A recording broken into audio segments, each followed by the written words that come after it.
Buenas tardes, mi nombre es Simantov Rafael Nigri, tengo 27 años. Por favor, ¿dónde nació usted? Nací en la ciudad de Río de Janeiro, en Brasil. ¿A qué corriente del judaísmo pertenece a usted? Judaísmo ortodoxo moderno. ¿Es correcta la pregunta a qué corriente del judaísmo pertenece? ¿Es correcta esta pregunta?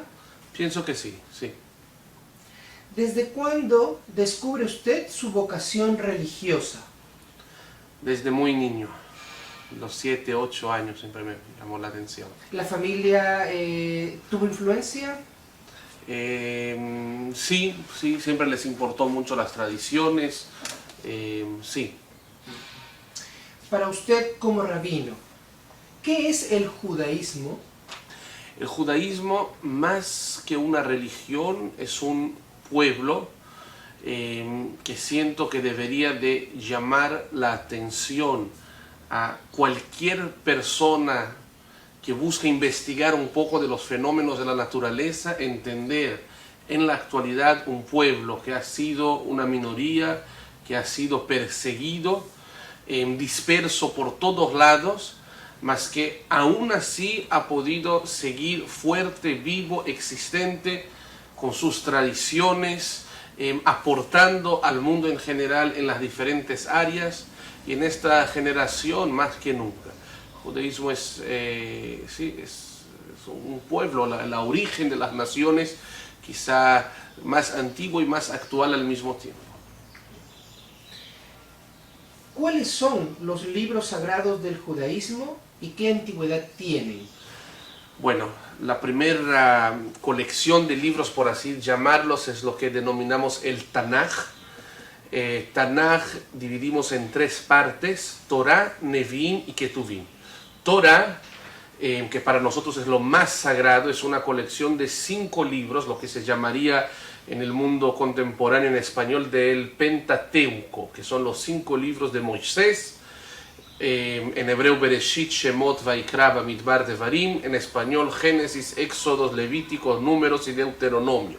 Esos son los primeros 5 libros más sagrados del judaísmo, de los cuales vivimos, leemos de él cada sábado, leemos desde su lenguaje original, es decir, del hebreo, en donde cada letra y cada palabra debe de estar idéntica a como estuvo hace 3300 años. Y la Torah original está escrita a mano, vale la pena mencionar. Después de estos 5 libros de la Torah tenemos lo que llamamos los Nevi'im, que son los libros de los profetas, desde Josué hasta la destrucción del segundo templo. Desde hace 1952 años que la historia no fue escrita.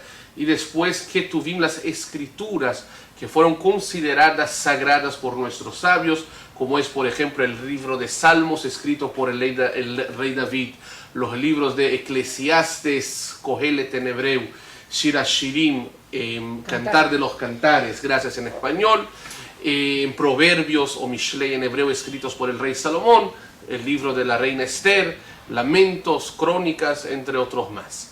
Esta es la primera parte de libros sagrados del judaísmo. Después de eso tenemos lo que llamamos el Talmud o la Torah oral, ya que mucho más de lo que está escrito en la Biblia o como nosotros sabemos la Torah, creemos mucho en la tradición oral. El judío tiene, por ejemplo, tradiciones de cómo abatir un animal para hacer kosher, que no van a estar detalladas en la Torah, mas que sin embargo aprendemos de la Torah y por tradición oral que fue transmitida de padre a hijo sabemos cómo hacerlo. Casi todas las tradiciones del judaísmo no van a estar escritas en detalles en la Torah, mas sí tenemos por tradición oral. Toda esta Torah oral que está determinada entre Mishnah y Gemara, van a ser escritos hace poco más de 2000 años antes de la segunda destrucción del segundo templo sagrado de Jerusalén, para que no se olvide. Los sabios deciden recopilar lo que llamamos de Mishnah, después de Gemara. El conjunto de ambos se denomina Talmud.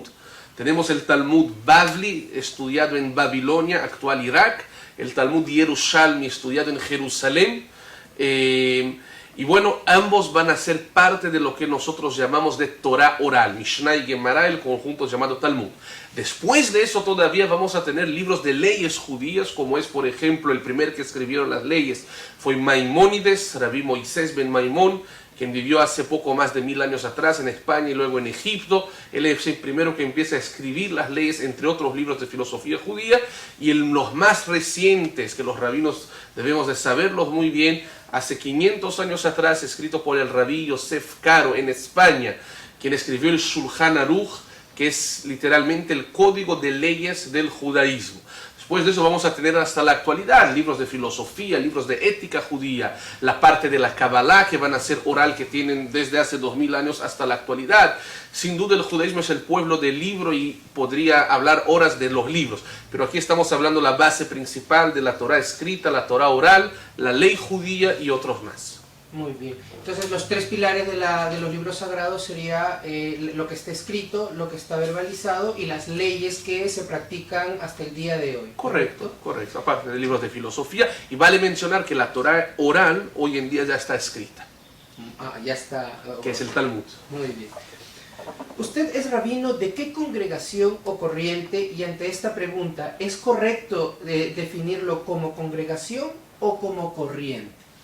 Sí, mire, hoy yo soy el rabino de la comunidad judía de la Unión Israelita de Lima, Perú. Es la comunidad judía Ashkenazí. Creo que puedo afirmar que es la mayor comunidad en número de personas aquí de la ciudad de Lima. Llegué hace 3 meses a la ciudad, después de haber sido rabino 4 años en la comunidad ashkenazí de la Ciudad de México, y antes de esto 2 años en la ciudad de Cancún, varios libros que hemos escrito. Y bueno, como hemos hablado anteriormente, el judaísmo desde hace casi 2000 años, 1952 años atrás para ser más exactos, cuando el segundo templo de Jerusalén ha sido destruido, no solo fue destruido el templo, como también los judíos hemos sido expulsos de nuestra tierra original de Israel, de Jerusalén, y por lo tanto hemos estado dispersos por todos lados del mundo, lo que viene a desarrollar lo que es la costumbre sefaradí y ashkenazí. Sefarad en hebreo significa España, porque muchos judíos vivieron durante muchos años en España. Cuando hubo la Inquisición hace aproximadamente 500 años atrás, algunos se convierten al catolicismo, algunos se convierten externamente, pero internamente siguen, muchos se mueren, muchos son asesinados, muchos escapan, y de los pocos sobrevivientes la mayoría llega a tierras árabes como es Marruecos, Tunisia, Egipto, Turquía, Irán, Irak, después Líbano, Siria, etc. Por eso los judíos hoy en día de origen árabe, por así llamarlo, porque son judíos que vivieron en países árabes, son denominados de judíos sefaraditas, que van a ser tan judíos como los otros, pero quizá con ciertos acentos diferentes en el rezo. Quizá el rezo puede hasta ser más semejante a las costumbres árabes, ¿sí? Por la vivencia, la comida, la vestimenta, las canciones, la cultura y la tradición. Mientras que los judíos ashkenazim son los que se desarrollaron en los países de Europa, como principalmente Alemania, después Polonia, Ucrania, Lituania, entre otros. Y ambos mantienen la misma Torah, el mismo calendario, el mismo judaísmo, mas sin embargo otra vez lo que son canciones, música, comida, vestimenta, tradiciones, esto va a ser la distinción. Siento que vivimos en una generación muy pero muy especial, porque después de casi 2000 años de estar separados los judíos sefaraditas y ashkenazitas, nos volvemos a reencontrar con lo que es, por ejemplo, la tierra de Israel, que se regresa a ella hace 70 años, lo que no es algo dado por hecho, y de repente los judíos sefaraditas y ashkenazitas, que durante tantos siglos no se vieron, se encuentran y tienen la misma Torah, las mismas tradiciones, ambos sufrieron persecuciones, ambos mantuvieron la misma religión, ¿no? Entonces yo soy el rabino de la comunidad judía ashkenazí de Lima, Perú. Tenemos, aquí en Lima también hay una comunidad sefaradí, etc. Entonces, cuando nos referimos a los ashkenazí, a los sefaradí, podemos hablar de tradiciones dentro del... Exactamente, orígenes, exacto, judíos Exactamente. Yo pienso, por ejemplo, si los judíos vamos a seguir viviendo en Lima 200 años más, en el futuro se va a hablar de los judíos peruanos. Que será esa tradición. Que tienen el lugar. Por ejemplo, sí, bueno, en la Ciudad de México los judíos comían gefilte fish a la veracruzana. El gefilte fish es un platillo típico askenazí, pero se mezcló con la tradición local después de varios años estando ahí. Entonces eso va a influir, pero la esencia se mantiene. Muchísimas gracias, muy clara su respuesta. Así, ¿cuáles son las tradiciones y rituales más importantes del judaísmo? Wow, en este sentido, para yo poder empezar a ubicarme, es así como los cristianos tenemos el bautizo, la primera en estas etapas de la vida. Cierto, mire, las ceremonias en la vida judía son varias. Desde el nacer, para el niño a los 8 días de vida, tenemos lo que se llama el Brit Milá, que es la circuncisión. Eso se aprende desde Abraham en la Torá, es el quitar el prepucio. Por cierto, el 8º día es el día que ya está comprobado que la sangre está más diluida, y ya está comprobado también científicamente que es algo sano para la salud hacer la circuncisión, lo que la Torá o la Biblia dijo hace casi 4000 años. La niña se le pone el nombre en la Torá, el nombre hebreo, el nombre judío al nacer.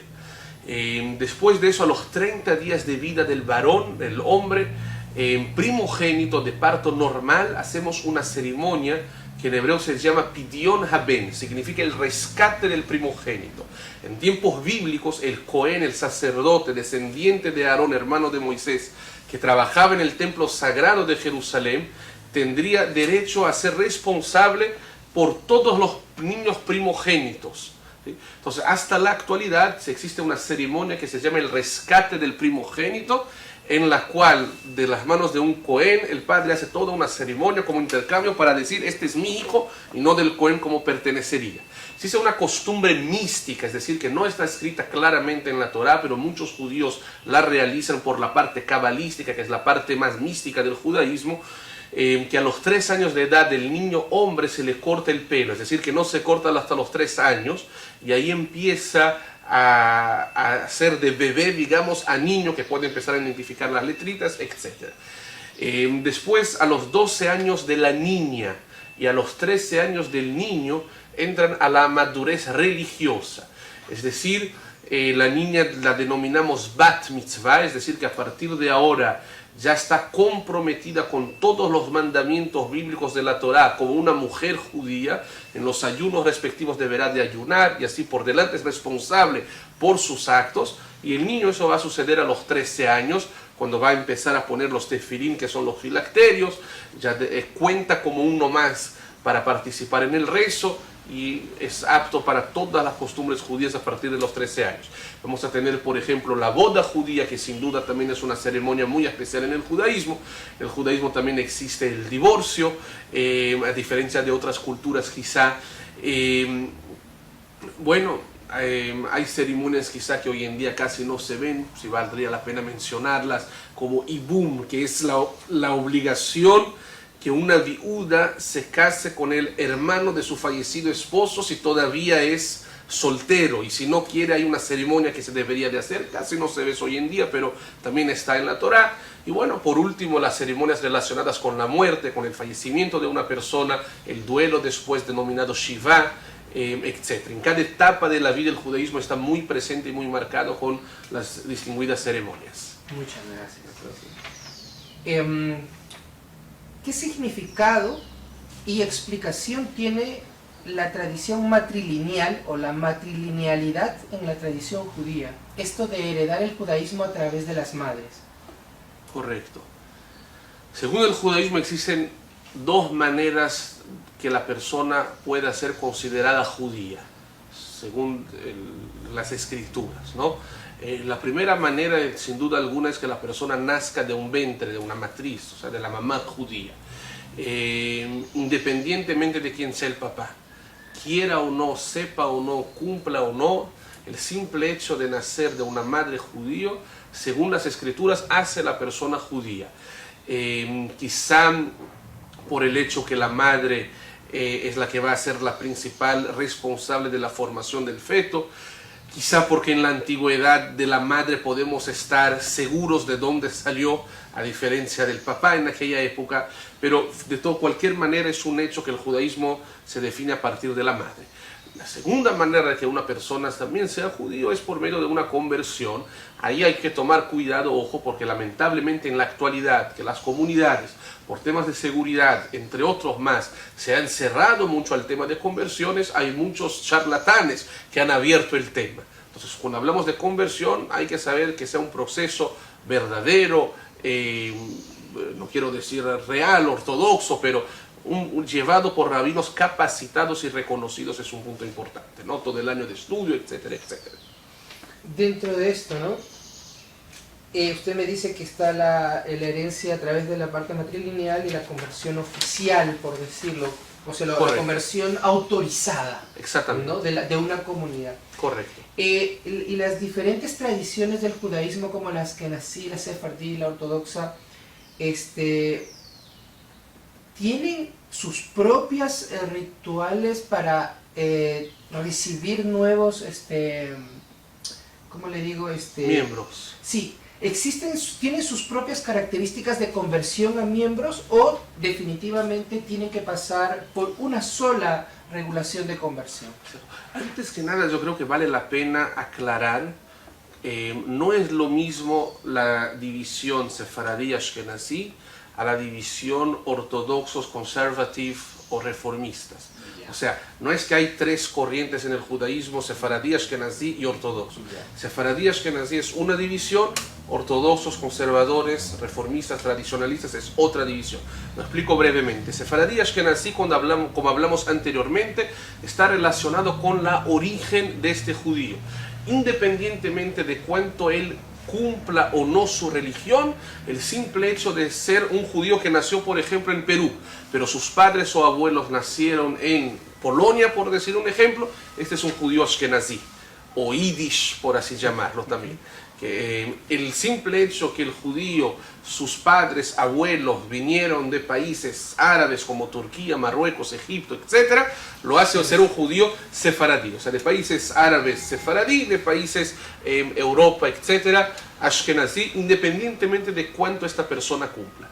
Los términos ortodoxos, conservador, reformista, hoy en día tenemos reconstruccionista, ortodoxo moderno, tradicionalista, y me atrevo a decir que si hay 15 millones de judíos en la actualidad en el mundo, deben de haber 15 maneras de expresar el judaísmo, vienen a partir de conceptos más modernos, es decir, ortodoxo significa en latín línea recta, orto es línea, doxo es recta. Los judíos ortodoxos son los que tratamos de cumplir el judaísmo al pie de la letra, tal como fue recibido por Moisés hace 3300 años en el monte Sinai hasta la actualidad. Creemos que Dios no puede cambiar, la Torá tampoco, por eso lo cumplimos al pie de la letra. Aún las cuestiones modernas, cuando viene la tecnología, etc., tratamos de ver desde una perspectiva como la Torá en su origen lo vería. ¿Okay? Bueno, ahí entra dentro de la ortodoxia moderna el tema del sionismo, por ejemplo, que valdría la pena comentar.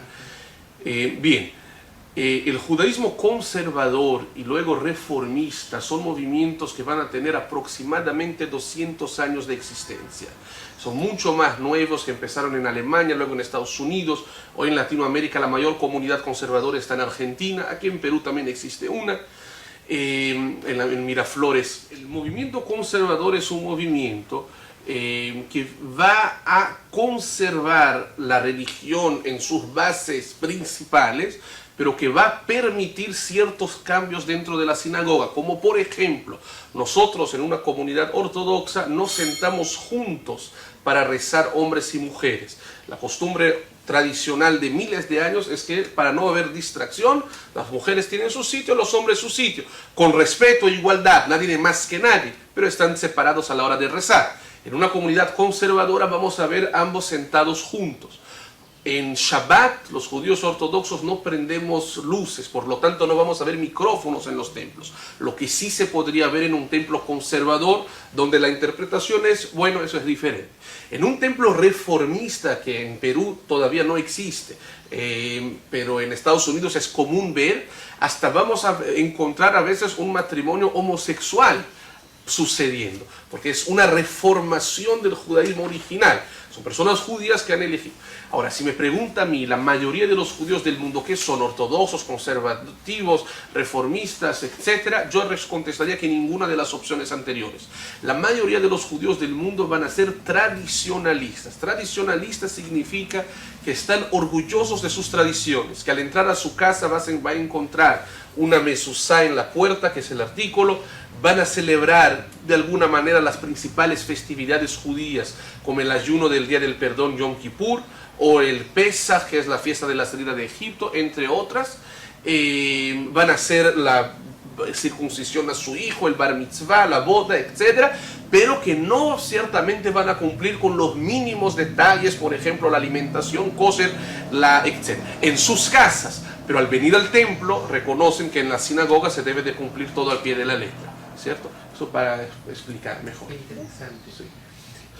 O sea, o sea, existen varias maneras hoy en día de expresar el judaísmo, no solo por medio de las tradiciones, ¿no? En la película del Vinicius en el Tejar, muchas personas hoy se van a identificar con su judaísmo por medio del baile israelí, de la comida, del sionismo, etcétera, etcétera. Por eso, más que una religión, estamos hablando de un pueblo que tiene idioma, que tiene canciones, bailes, cultura, comida, y muchos judíos van a expresar su judaísmo de otras maneras que no sean a veces las tradiciones originales, ¿sí? Esa es la actualidad del judaísmo contemporáneo. Perfecto. Vamos con el tiempo que nos queda. Sí. Ya. ¿Cuál cree usted que es la misión e importancia de las comunidades judías que están alrededor del mundo? ¿Cuál es la misión? Las que no están en Israel, pero están en otros países. Ok.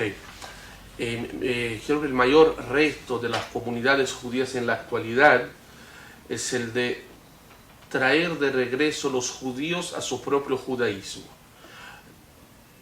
Yo puedo afirmar con mucha seguridad que es un milagro el hecho que exista judíos y judaísmo en la actualidad. Hemos tenido tanto perseguiciones físicas como fue el Holocausto hace 70 años, como los pogroms, Inquisición, y cada generación casi nos han tratado de extinguir del mapa, se está comprobado históricamente, pero en esta última generación quizá la perseguición no es física, sino espiritual. Existe cada vez menos intereses, y ahí creo que el reto de las comunidades fuera de Israel es justamente el de buscar despertar señal de pertenencia comunitaria, quizá no solo por medio de la religión, sino por medio de la espiritualidad. Por así me atrevo a decir, la religión no está de moda, la espiritualidad sí. Habría que encontrar quizá en la espiritualidad del judaísmo, lo que antes era un tabú preguntar, hoy los rabinos deberán, los líderes, empezar así buscar contestar a las preguntas. Yo en lo personal he escrito un par de libros que se llaman Atrévete a preguntar, en el cual he traído preguntas: ¿existe Dios? ¿Cómo pruebo que la Torah es verdad? ¿El judaísmo es machista? Todo lo que antes el que preguntaba está expulsado del salón, ¿sí? No, volvemos a hacer las preguntas.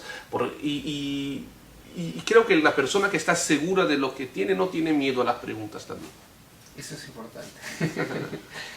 ¿De qué manera afectó a la comunidad judía peruana? Bueno, usted recién ha llegado, ¿no? Entonces, pero entonces le hago de manera general. ¿De qué manera afectó el Holocausto, la Segunda Guerra Mundial, la Shoah, a las comunidades judías fuera de Europa, las que no estuvieron en la guerra misma, sino que estaban en otros continentes? Y si, por ejemplo, usted que es de Brasil, ¿cómo afectó, cómo en Brasil el Estado brasilero reaccionó ante el pedido del pueblo judío por lo que estaba pasando en esa época? Yo creo que hasta la actualidad, descendientes de sobrevivientes siguen teniendo muchas veces su judaísmo algo reprimido como consecuencia al trauma de que en algún momento el ser judío fue razón de ser perseguido. Y quizá esta sería una de las explicaciones del por qué a veces el judío no se siente siempre, algunos sí, pero identificado o hasta orgulloso del ser judío. Hay un miedo que está reprimido, que a veces vino transgeneracional, que a veces es inconsciente, que la persona ni siquiera sabe por qué no quiere participar, pero es algo que fue transmitido, el miedo después de. No se parece el judío del shtetl, que es el pueblito antes del holocausto, para el judaísmo del siglo XXI en Latinoamérica, pero lo que se vivió, el trauma, es algo que se puede vivir en la realidad. ¿El pueblo judío cómo se sintió en ese momento ante la respuesta que el mundo le daba ante el clamor de ayuda? Yo creo por que ejemplo, se vivió en el caso de Brasil, ¿no? Por ejemplo, en el caso de Perú, el Perú tuvo una posición, se echó para atrás, luego se tuvo que reformar. Tuvo una cuestión, por ejemplo, usted en el caso de Brasil, el Estado de Brasil, ¿cómo recibió gente, ayudó, fue a la guerra? ¿Sabe algo al respecto? Yo sé que Brasil al principio, como la mayoría de los países, estuvo apático, después empezó a recibir. Brasil también tuvo, o sea, se vivió ahí persecuciones a judíos. Gracias. Creo que ya estamos con el tiempo para usted. Si tiene una última pregunta, sí, ¿cinco minutitos? Sí. Ajá. ¿Cómo ve el futuro de la comunidad judía en el Perú en este poco tiempo que usted está aquí? Wow, es una pregunta esto difícil. lo vamos a dejar entonces, permítame. Para usted como rabino, ¿cómo cree que deberíamos contar la Shoah u Holocausto en el museo que queremos hacer acá? ¿Qué ideas básicas o qué pilares no deberíamos olvidar? Correcto. Creo que las dos preguntas están relacionadas. Para saber a dónde vamos, debemos de saber de dónde venimos, ¿no? Es fundamental entender por fuimos perseguidos, es un hecho, hay la parte del sufrimiento sin duda, pero siento que después es muy importante concentrarnos en el sol que viene después del diluvio. Es decir, muchas personas, muchos pueblos, comunidades, instituciones han sufrido crisis, pero creo que la grandeza del pueblo judío y lo maravilloso y lo impresionante es el después de la peor crisis que comió casi un tercio del pueblo, el tan rápidamente poder reflorecer. Es decir, es fundamental saber qué pasó y por qué pasó y qué es el judío y qué fue ser judío y qué es el judío en la actualidad y saber a dónde vamos. Pero concentrarnos primero en la historia, que es fundamental que cada niño conozca su historia y de dónde venimos, pero para saber a dónde vamos, ver también cómo pudimos florecer después de la Segunda Guerra. Y hoy el judaísmo tiene un papel fundamental a nivel mundial, sin duda alguna. Y creo que es una parte que no se debe dejar y fortalecer, por lo tanto, el orgullo judío y el hacer el bien para poder asegurar un futuro a este pueblo, que hoy quizá no sufre de amenazas, que sí hay de antisemitismo y de perseguición, pero también a veces de la amenaza de volvernos a cuestionar qué es ser judío y buscar otra vez los sentidos de pertenencia comunitaria y así por delante. Muchísimas gracias por su tiempo. Muchas gracias a sus palabras. Para usted como rabino, ¿cómo cree que deberíamos contar la Shoah u Holocausto en el museo que queremos hacer acá? ¿Qué ideas básicas o qué pilares no deberíamos olvidar? Correcto. Creo que las dos preguntas están relacionadas. Para saber a dónde vamos, debemos de saber de dónde venimos, ¿no? Es fundamental entender por fuimos perseguidos, es un hecho, hay la parte del sufrimiento sin duda, pero siento que después es muy importante concentrarnos en el sol que viene después del diluvio. Es decir, muchas personas, muchos pueblos, comunidades, instituciones han sufrido crisis, pero creo que la grandeza del pueblo judío y lo maravilloso y lo impresionante es el después de la peor crisis que comió casi un tercio del pueblo, el tan rápidamente poder reflorecer. Es decir, es fundamental saber qué pasó y por qué pasó y qué es ser judío y qué fue ser judío y qué es ser judío en la actualidad y saber a dónde vamos. pero concentrarnos primero en la historia, que es fundamental que cada niño conozca su historia y de dónde venimos, pero para saber a dónde vamos, ver también cómo pudimos florecer después de la Segunda Guerra.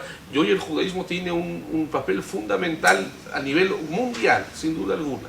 Y creo que es una parte que no se debe dejar, y fortalecer por lo tanto el orgullo judío y el hacer el bien para poder asegurar un futuro a este pueblo, que hoy quizá no sufre de amenazas, que sí hay de antisemitismo y de perseguición, pero también a veces de la amenaza de volvernos a cuestionar qué es ser judío y buscar otra vez los sentidos de pertenencia comunitaria y así por delante.